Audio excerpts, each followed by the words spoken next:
اعوذ باللہ من الشیطان الرجیم، بسم اللہ الرحمن الرحیم۔ چونکہ ہمارا درس مختصر ہوتا ہے اور بہت تفصیل میں نہیں جا سکتا، لہٰذا آپ کو پتہ ہے کہ 15 منٹ کے اندر اندر کوشش رہتی ہے اپنی گفتگو سمیٹ دوں۔ اور اب اگر میں یہ ابن اقسم سے جو امام نے سوال کیا ہے اس کو چھیڑتا تو وقت زیادہ ہو جاتا، لہٰذا گزشتہ درس کو میں نے یحییٰ ابن اقسم کے سوال اور امام کے جواب پر چھوڑ دیا تھا۔ اب امام نے جو سوال کیا ہے وہ بھی بہت دلچسپ ہے، آپ کے حوالے کر رہا ہوں، غور سماعت فرمائیے گا، سوال اور جواب اپنے ذہن میں محفوظ کیجیے گا۔ فقال الامام مامون نے کہا آپ سوال کیجیے۔ فقال ابو جعفر لیحییٰ، ابو جعفر نے یعنی امام نے علیہ السلام نے یحییٰ سے سوال کیا، اسألوکا میں سوال کروں؟ قال ذالک الیک، اب یہاں پہ جواب سنیے گا، بڑا لطیف جواب وہ دے رہا ہے۔ قال ذالک الیک جعلت فداک فإن عرفت جوابا ما تسألنی عنہ وإلا استفدته منک۔ اگر میں قربان ہو جاؤں آپ پر، آپ سوال کیجئے، اگر مجھے جواب آتا ہو تو میں جواب دوں گا، ہیں ما تسألونی عنہ، جو آپ سوال کریں میں اس کا جواب دوں گا، ورنہ میں آپ سے استفادہ کر لوں گا، مطلب آپ ہی جواب دے دیجیے گا اپنے سوال کا۔ اب امام بڑا دلچسپ سوال کرتے ہیں اور فرماتے ہیں کہ اخبرنی عن رجل نظر الى امرأة في اول النهار فكان نظره اليها حراما علیہ فلما ارتفع النهار حلت له فلما زالت الشمس حرمت علیہ الی آخرہ۔ امام کہتے ہیں کہ مجھے اس مرد کے بارے میں بتا، اس عورت اور مرد کے بارے میں، اس مرد کے سلسلے سے کہ جس نے ایک عورت کو دیکھا صبح میں تو اس پر نظر کرنا حرام تھا، ٹھیک ہے، اس کی طرف دیکھنا اس مرد کے لیے جائز نہیں تھا، پھر اس کے بعد جب وقت ضحیٰ ہوا یعنی دن چڑھا تو حلال ہو گیا دیکھنا اس عورت کو، لیکن جب زوال کا وقت ہوا تو پھر حرام ہو گیا، پھر جب وقت عصر ہوا تو حلال ہو گئی وہی عورت اس کے لیے، پھر جب غروب شمس ہوا تو حرام ہو گئی، جب عشاء کا وقت ہوا تو پھر سے حلال ہو گئی، نصف رات ہوئی، نصف شب میں پھر حرام ہو گئی، صبح ہوئی تو حلال۔ بتا دے ما حال هذه المرأة، یہ کون سی عورت ہے، اس کا کیا حال ہے، کیا چکر ہے اس کا، وبماذا حلت له وحرمت علیہ، کس وجہ سے اس مرد کے لیے حلال ہوتی اور حرام ہوتی ہے بار بار۔ فقال له یحییٰ ابن اقسم، یحییٰ ابن اقسم نے کہا واللہ ما اہتدی الی جواب هذا السوال، خدا کی قسم مجھے اس سوال کا جواب نہیں پتا، ولا اعرف الوجہ فیہ فإن رأیت ان تفیدناہ، اگر آپ بہتر سمجھیں تو آپ خود ان تفیدناہ اس کے سلسلے میں ہم کو مستفید کیجئے، جواب یعنی آپ خود دے دیجئے۔ فقال له ابو جعفر، امام نے فرمایا هذه امة لرجل من الناس، یہ کسی کی کنیز تھی، اس مرد سے اس سے کوئی مطلب نہیں اور یہ مرد اس کے لیے اجنبی ہے، اب اس نے صبح میں جب دیکھا تو اس پہ نظر ڈالنا حرام تھا، یعنی یہ عورت جو کنیز کسی اور کی تھی یہ اس کے لیے حرام ہے، لیکن جب وقت ضحیٰ ہوا دن چڑھا اس نے اس کنیز کو خرید لیا تو اب اس کا مولا ہو گیا، ہے نا، اس کے مولا سے خرید لیا، اب یہ خود مالک ہو گیا، فحلت لہو، اب یہ کنیز اس کے لیے حلال ہو گئی۔ فلما کان الظہر، آتا کہا جب ظہر کا وقت ہوا تو اس نے اپنی کنیز کو آزاد کر، جب آزاد کر دیا تو اب اس سے کوئی مطلب نہ رہا، اب اس پہ حرام ہو گئی، لیکن جب وقت عصر ہوا تو اس سے شادی کر لی، پھر سے حلال ہو گئی، چونکہ بیوی ہو گئی، لیکن جب وقت مغرب ہوا تو اس نے صیغہ زہار پڑھ دیا۔ صیغہ زہار کہتے ہیں عربی زبان میں ایک ایسا جملہ ہوتا ہے، البتہ اردو میں بھی مطلب دوسری زبانوں میں نہیں کہا جا سکتا، لیکن عربی کا ایک صیغہ ہے، اس کو کہتے ہیں صیغہ زہار، جس میں شوہر اپنی زوجہ سے کہتا ہے زہرک کا زہر امی، یعنی تمہاری پشت جو ہے وہ میری ماں کے طریقے سے ہمارے لیے، مطلب یہ وہ کہنا چاہتا ہے کہ میں تیرے نزدیک اب نہیں جاؤں گا، تجھ سے نزدیکی نہیں کر سکتا ہوں، زہرک کا زہر امی۔ اب جب یہ کہہ دیتا ہے تو جب تک کفارہ نہ دے دے اس وقت تک اس کی بیوی اس پر حرام ہوتی ہے، ٹھیک ہے، اپنی ماں سے مشابہ کر دیا تو، صیغہ زہار پڑھ دیا تو امام کہتے ہیں اس نے چونکہ صیغہ زہار جاری کر دیا مغرب کے وقت لہذا حرام ہو گئی، لیکن جب عشاء کا وقت ہوا تو اس نے کفارہ دے دیا، پھر سے حلال ہو گئی، اور جب نصف شب ہوا، آدھی رات ہوئی تو آدھی رات کو اس نے طلاق دے دیا، حرام ہو گئی، طلاقاً واحدہ، طلقها واحدۃ، ہمارے یہاں تو ظاہر سی بات ہے طلاق کے بعد ایک نشست میں 3 طلاق ہوتا نہیں ہے، تو اس نے ایک طلاق دے دیا، حرام ہو گئی، اور اس کے بعد جب صبح ہوئی تو راجعہ فحلت لہو، اس نے رجوع کر لیا، اس کے لیے حلال ہو گئی۔ اس طریقے سے امام نے جواب دیا۔ قالو،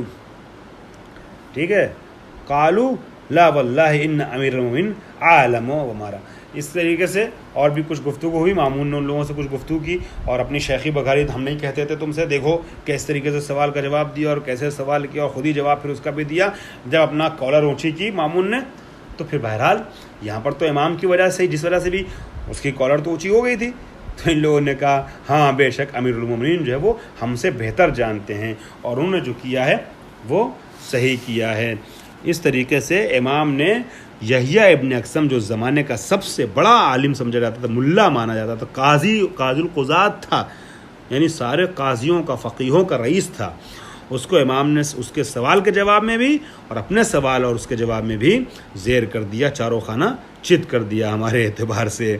جب جو ہے وہ علمی اکھاڑے میں امام جیسے عظیم سرما کے سامنے آتا ہے تو چاروں خانہ چت ہو جاتا ہے، ٹھیک ہے۔ لاسانی بادشاہ ہیں اور سرما ہیں امام علم کے میدان میں اپنے زمانے میں، ان کے زمانے میں کوئی ان کے جیسا نہ تھا۔ یہ تو یہ ابن اقسم کا واقعہ سامنے آیا۔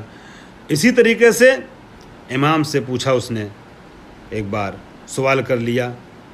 امام چونکہ تقیہ کے حالات سے گزر رہے تھے، ساری چیزیں ظاہر نہیں کرتے تھے، تو امام سے سوال کیا کہ آپ کا ابو بکر اور عمر کے بارے میں جو ہے وہ کیا خیال ہے؟ امام نے کہا مجھ سے جو ہے اس طریقے کے سوال نہ کر، مگر اس نے کہا کہ اچھا اس روایت کے بارے میں آپ کیا کہنا چاہیں گے؟ کہ روایت ہے کہ جبریل امین آئے نبی کے پاس اور آنے کے بعد کہتے ہیں کہ اے نبی، ابو بکر اور عمر سے سوال کر لیجئے، شیخین سے پوچھ لیجئے کہ ہم تو ان سے راضی ہیں، یہ ہم سے راضی ہیں کہ نہیں راضی ہیں، ٹھیک ہے۔ اس کی تفصیل تھوڑا سا ایک دو آیت وغیرہ ہے، میں انشاءاللہ اگر ابھی وقت گنجائش نہیں رہی تو اگلے جلسے میں شاید پیش کر دوں۔ آپ ان سے پوچھ لیجئے، میں تو راضی ہوں، یہ مجھ سے راضی ہیں کہ نہیں راضی ہیں، آپ اس روایت کے بارے میں کیا نظریہ رکھتے ہیں؟ اب امام نے جواب دیا، امام نے یہ نہیں جواب دیا تقیہ کے صورت میں اور توریہ سے کام لیتے ہوئے کہ وہ اگر سے راضی ہے خدا کے نہیں راضی ہے، مگر روایت کی بال کی کھال نکال دی اور درایت پہ غور متوجہ کراتے ہوئے امام نے جو روایت کو غلط ثابت کر دیا۔ امام کہتے ہیں کیا تو نے سنا نہیں ہے نبی کا فرمان؟ نبی نے فرمایا ہے ہماری روایت اور حدیث کو تم دیکھو، جب کبھی سنو تو قرآن سے مطابقت کرو، تطبیق کرو، قرآن سے ملے مطابقت کرے تو مان لو، ورنہ دیوار پہ دے مارو۔ چونکہ قرآن سے یہ روایت ٹکرا رہی لہذا قابل اعتبار نہیں ہے۔ کہا کیسے؟ کہا کہ قرآن میں ہے کہ نحن اقرب الیہ من حبل الورید، کہ میرا بندہ جو سوال کرتا ہے مجھ سے تو نبی آپ اس سے کہہ دیجئے کہ میں اس کی شہرگ گردن سے زیادہ اس سے قریب ہوں اور میں اس کے ایک ایک حالات سے واقف ہوں، ہر وہ چیز کہ جو اس بندے کے متعلق ہے میں اس سے باخبر ہوں، میں جانتا ہوں۔ نحن اقرب الیہ من حبل الورید، شہرگ گردن سے زیادہ قریب ہوں، میں باخبر ہوں اس بندے کی ایک ایک چیز سے۔ یا میں عرض کروں آپ کی خدمت میں، دوسری جگہ قرآن میں ایسی اور بھی آیتیں موجود ہیں، جیسے قرآن میں قل ان تخفوا ما فی صدورکم او تبدوہ یعلم اللہ، اے نبی ان سے کہہ دیجئے کہ جو کچھ تم اپنے سینوں میں چھپاتے ہو یا جو کچھ ظاہر کرتے ہو ہر چیز سے خدا باخبر ہے۔ تو امام کہتے ہیں جب اللہ ہر چیز سے باخبر ہے، دلوں سے باخبر ہے، ذہن سے باخبر ہے، جو چیزیں چھپی ہوتی ہیں ظاہر سب سے باخبر ہے، تو یہ کیسے ممکن ہو سکتا ہے کہ اللہ جبریل کو بھیجے کہ یا نبی اللہ ان سے پوچھے کہ ہم سے راضی ہیں کہ نہیں ہیں، راضی ہیں کہ ناراض ہیں، یہ خدا خوب جانتا ہے۔ تو اس کا مطلب یہ ہوا کہ یہ روایت صحیح نہیں ہے، غلط ہے۔ اور اسی طریقے سے امام سے پوچھا کہ اچھا یہ بتائیے جبریل اور میکائیل والی روایت کے بارے میں آپ کا کیا خیال ہے؟ جو روایت ہے یہ بھی مناظرہ ہے، تفصیلی مناظرے ہیں دونوں، میں مختصر کر کے آپ کی خدمت میں عرض کر رہا ہوں اور کوشش کروں گا کہ 5-7 جلسوں میں جیسے میں نے عرض کیا امام کی زندگی کو مکمل کر دوں اور تفصیل میں نہ جاؤں، کیونکہ مجھے اسی سیمسٹر میں اسی ترم میں 10ویں امام کا بھی ذکر کرنا ہے۔ بہرحال تو یہ روایت پیش کی امام کے سامنے کہ نبی نے فرمایا روئے زمین پر ابو بکر و عمر کو وہی حیثیت حاصل ہے انسانوں کے درمیان جو سماوات میں فرشتوں کے درمیان جبریل اور میکائیل کو حاصل ہے۔ امام فرماتے ہیں یہ روایت بھی غلط ہے، یہ روایت صحیح نہیں ہے۔ کہ کیسے صحیح نہیں ہے؟ کہ یہ اصول کے خلاف ہے، مبنا کے خلاف ہے، مبانی کے خلاف ہے۔ کہ کس طریقے سے؟ کہ یہ تشبیہ درست نہیں ہے۔ کیوں؟ کہ اس لیے کہ جبریل اور میکائیل یہ دونوں معصوم ہیں، اور معصوموں کے درمیان جبریل اور میکائیل کو یہ شرف حاصل ہے کہ سب سے افضل ہیں، اور انسانوں کے درمیان ابو بکر و عمر کو، جبکہ یہ اتنے سال تک، اب میں کہہ رہا ہوں 50 سال 60 سال 70 سال تک یہ لوگ آغوش کفر و شرک میں رہے، تو جو لوگ آغوش کفر و شرک میں پلے ہیں وہ لوگ ان فرشتوں سے مشابہ کیسے ہو سکتے ہیں، ان کی حیثیت زمین پہ کیسے پا سکتے ہیں کہ جو فرشتے بدو خلقت سے معصوم رہے، جب سے اللہ نے بنایا معصوم ہیں۔ تو جن کا پورا وجود عصمت سے ڈھکا ہوا ہے، ان فرشتوں سے مشابہ کرنا ان بندوں کو جو 60 سال تک آغوش کفر و شرک میں رہے ہوں، یہ اصول اور مبانی عقلی کے اور مبانی شرعی کے خلاف ہے، لہٰذا روایت جھوٹی ہے، اس کو نہیں مانا جا سکتا ہے۔ اسی طریقے سے کچھ مناظرے اور بھی ہیں، ایک مناظرہ میں انشاءاللہ اگلے جلسے میں پیش کروں گا، اور شاید وہی مناظرہ جو ہے وہ ہمیں جلسے کے آخری مرحلے سے نزدیک کر دے، اور اس بحث کے آخری مرحلے سے نزدیک کر دے، کیونکہ وہ مناظرہ بعض روایت کے اعتبار سے امام کی شہادت کا سبب بنا ہے۔ فی الحال ابھی گفتگو کو یہیں روکتا ہوں۔ واخر دعوانا الحمدللہ رب العالمین۔